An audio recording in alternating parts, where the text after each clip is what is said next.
Estamos de volta com o Acerto de Contas, hoje, sexta-feira, com a opinião de Henrique Neto, empresário, Carlos Pereira da Silva, professor do ISEG, e também Luís Menezes, deputado do PSD. Boa noite, agradeço aos três a vossa presença neste Acerto de Contas.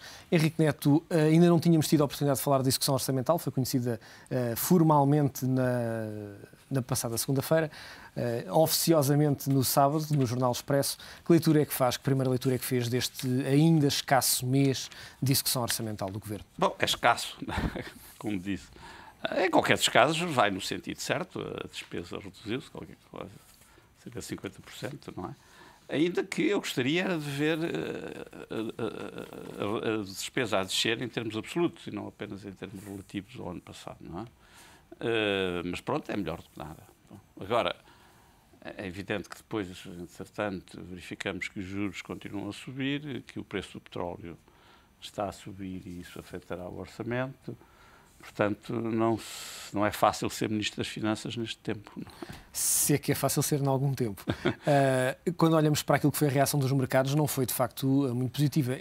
Os mercados continuam, de facto, verdadeiramente imparáveis naquilo que tem sido uma escalada de subida de preços no mercado secundário. Repare, cada um de nós, se tiver a emprestar dinheiro a alguém e soubermos que esse alguém precisa desesperadamente de dinheiro, e que não tem nenhuma outra alternativa, nem ninguém mais que lhe o empreste, o que é que acha que faria? Não é? Pede mais, obviamente. Pede mais. E se o cliente continuar a pagar mais, pede ainda mais. Portanto, o processo é irreversível. Não há alternativas de fontes de financiamento. O Banco Central Europeu tem-nos vindo a ajudar, mas há a ideia generalizada de que não podemos abusar, não é? E de que o Banco Central Europeu não vai ficar a fazer isso toda a vida. E, portanto, o mercado, quer o mercado secundário, e com esta nota de que agora já verdadeiramente não há diferença entre 5 anos, 4 anos, 5 anos e 10 anos. Não é? Há aqui uma aproximação entre as SOTs a 5 e a 10 anos muito grande. Faz leilões a 5 anos e a 4 anos e como aquilo que eu disse é verdade, eles acham que podem pedir aquilo que quiserem, não é? E portanto, pedem. E, portanto, se o Governo faz a 5 anos, pedem a 5 anos. Carlos Pereira da Silva, quando olhamos para aquilo que foi a receita, é uma receita muito assente em eventos extraordinários, nomeadamente naquilo que tem sido o aumento do preço da venda de automóveis, que foi extraordinária, relativamente ao ano transato. E depois também a antecipação dos dividendos por parte de algumas empresas, nomeadamente cotadas e de grande dimensão, desde logo a Portugal Telecom, a Portocel e a Jerónimo Martins, que representam de facto uma grande dimensão neste aumento de receita, sobretudo o IRC, de mais de 150%. Exato. Digamos que aí o Governo não tem culpa só das áreas, também tem culpa de alguns sucessos no campo orçamental, do lado da receita, quer dizer, e não podemos esquecer-nos dos aumentos de impostos que houve. Nesse aspecto, o mês de janeiro é um mês que eu acho que não se vai repetir. E, portanto, o Governo não pode ficar, e aparentemente os mercados também perceberam isso, quer dizer, podiam ter reagido de uma forma esfuziante e entusiástica, aceitando pagar, exigir menos para emprestarem dinheiro. Que a facto é que não reagiram assim. Eu penso que o Governo tentou, digamos, aproveitar estes pequenos êxitos, que enfim, é melhor isto do que o contrário, quer dizer. Mas esta antecipação de receitas que deu boas notícias, não sei, vamos ver agora como é que a economia está a reagir. Eu acho que vai reagir muito mal. E acho que o IRC das empresas não vai ser tão exuberante como até agora. Não sei se as empresas públicas, que mesmo assim deram resultados, vão continuar a dar, porque o aperto também lhes vai chegar. Eu acho que vai haver ainda milhares de empresas na falência. E, portanto, não sei. Eu acho que o Governo pode fazer toda a exploração de boas notícias. Acho que Não é por isso que eu os critico. O que eu critico é que nós fomos apanhados numa engrenagem que já sabíamos que ia acontecer. Eu não acredito que pessoas como o Ministro das Finanças, e o próprio Primeiro-Ministro e gente informada nos meios políticos e financeiros que não soubessem que isto ia acontecer. E, portanto, é evidente que nós fomos obrigados a fazer um conjunto de medidas que eu não sei, quer dizer, qual delas a pior. Mas também não sei se haveria logo outras saídas. Enfim, o que é facto é que as tomamos. Uma delas era cortar nos salários e cortar nas prestações sociais, mesmo que fosse contra a teoria do bom Estado social. Fizemos isso. Por outro lado, aumentámos os impostos, nomeadamente impostos sobre o consumo. Toda a gente sabe desta tragédia. Para mim é uma tragédia. 19, 20, depois passa outra vez a 21, 23 e não sabemos, ficamos por aqui. Fora todas as medidas de restrição que foram lançadas, impostos sobre os rendimentos. Quer dizer, pior seria se hoje o governo viesse dizer temos aqui uma tragédia. Agora temos o déficit que já... Esta execução orçamental de janeiro, ou este resultado da execução orçamental de janeiro, pode ser irrepetível, como dizia, pode-se colocar a questão de essas medidas não serem suficientes.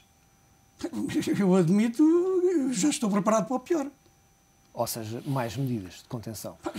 Quer dizer, das duas, uma. Ou, como fazem agora recentemente, acho estranho virem dizer que é preciso também um imposto para o Serviço Nacional de Saúde. Acho estranho. Mas se começa a propagar-se a ideia que mais impostos, eu não sei, a dar altura aos contribuintes que trabalham, que ficam com um rendimento disponível cada vez menor, onde pensar assim, se calhar o melhor é o ir para o rendimento social de inserção.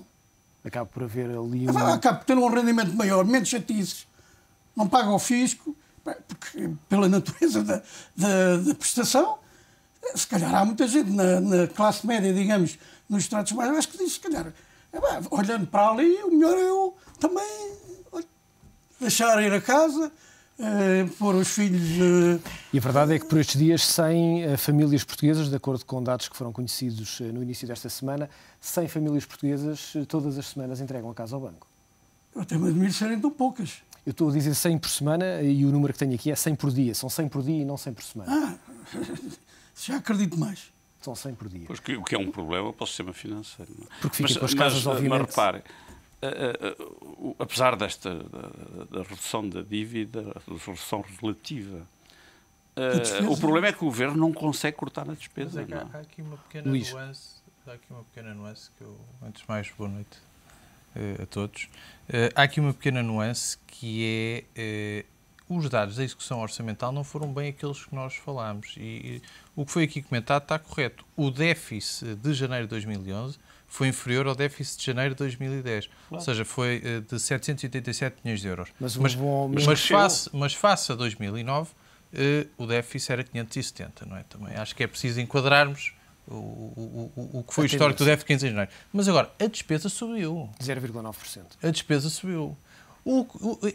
Esta recuperação do déficit é feita à custa de um crescimento da receita, principalmente na fiscal, que cresce 15,1%. Ou seja, são os portugueses que deram o exemplo à custa dos impostos que foram, com os quais foram sobrecarregados, mas o Estado, que devia ter dado o exemplo, e era esse o acordo que estava subjacente à viabilização do Orçamento de Estado, era que por cada euro de esforço que fosse pedido a mais aos portugueses, houvesse €1 de despesa que fosse cortada. Isso não aconteceu. Tivemos um aumento da despesa em 0,9%, quando a nível orçamental essa despesa devia ter caído 1,2%. Ou seja, toda esta fantasia que foi feita, isto é a análise económica dos números, e enquanto economista faço, mas depois faço uma análise política, enquanto político sou também, que é, não podemos viver sobre esta míriade de que tivemos uma execução orçamental fantástica. Não tivemos. Tivemos muito longe disso. Foi tudo à custa da receita. Do lado da despesa, zero. Do lado da despesa, zero. E é por isso, como é óbvio, já foi comentado pelo Dr. Neto e pelo professor Carlos Pereira da Silva, os mercados olham para estes números e riem-se. Para além de que há outra situação. E isto depois é uma análise mais técnica e refinada do boletim da Direção da Direção-Geral do Orçamento, que é, todos os anos, há alterações à metodologia que é utilizada. Os boletins não são comparáveis. Por exemplo, a rúbrica de bens e serviços aumenta 56% porque há uma alteração de metodologia e reclassificou-se a ADSE que estava na rúbrica das despesas sociais e passa para a rúbrica de bens e serviços. Ou seja, numa altura em que se exige clareza, em que está toda a gente a olhar para nós, em que todos querem ver, será que eles vão mesmo conseguir cumprir com aquilo que dizem? O que é que nós fazemos? Baralhamos, voltamos a dar, para quê? Para quando sai a execução orçamental, os investidores, os partidos políticos, os analistas, os economistas, não vejam com clareza e com rapidez aquilo que se passa nos números. E parece-lhe que os investidores nos mercados, que estão habituados, obviamente, a que os números sejam transmitidos com a máxima transparência, podem ter também penalizado Portugal e a nossa credibilidade pode estar a ser afetada por isso. Claro, penalizaram. Isto já não é um problema de execução orçamental, nem é um problema de nós pormos uma folha de Excel a dizer, olha, nós vamos conseguir um déficit de 4,6% no fim do ano. Eu faço uma folha de Excel e digo que vou conseguir. Agora tenho que ter uma equipa, tenho que ter capacidade de liderança e tenho que ter atrás de mim um povo que acredite que eu, como governo, vou ser capaz de o fazer e que dentro daquilo que é a minha capacidade de governação, vou impor aos meus fazer aquilo que estou a pedir aos portugueses, que é esforço, que é sacrifício. E isso os portugueses já não acreditam e o Primeiro-Ministro já tem perdido toda a sua credibilidade perante os portugueses e este Governo e o Sr. Ministro das Finanças perante os mercados perderam toda a credibilidade. A disparidade que há, ou digamos assim, o spread que há da dívida a 5 e a 10 anos. A dívida a 5 está no mercado secundário a 7,3 e a 10 anos 7,4 hoje. 7,4 hoje. E a dívida a 10 anos a 7,5 ou a 7,6 mostra bem. É uma curva quase flat. É uma curva, a curva da dívida está completamente flat. Ou seja, a percepção de risco para 5 e para 10 anos é igual. O que é, pelo menos, tanto quanto eu me recordo, nos últimos 10 ou 15 anos, no mercado português de dívida, é um evento histórico. E é histórico no mau sentido. Porquê? Porque, e vou usar uma palavra mais popularucha, mas as pessoas olham para estes números e cheira cá ali marosca nos números, cá ali uma maquilhagem contabilística.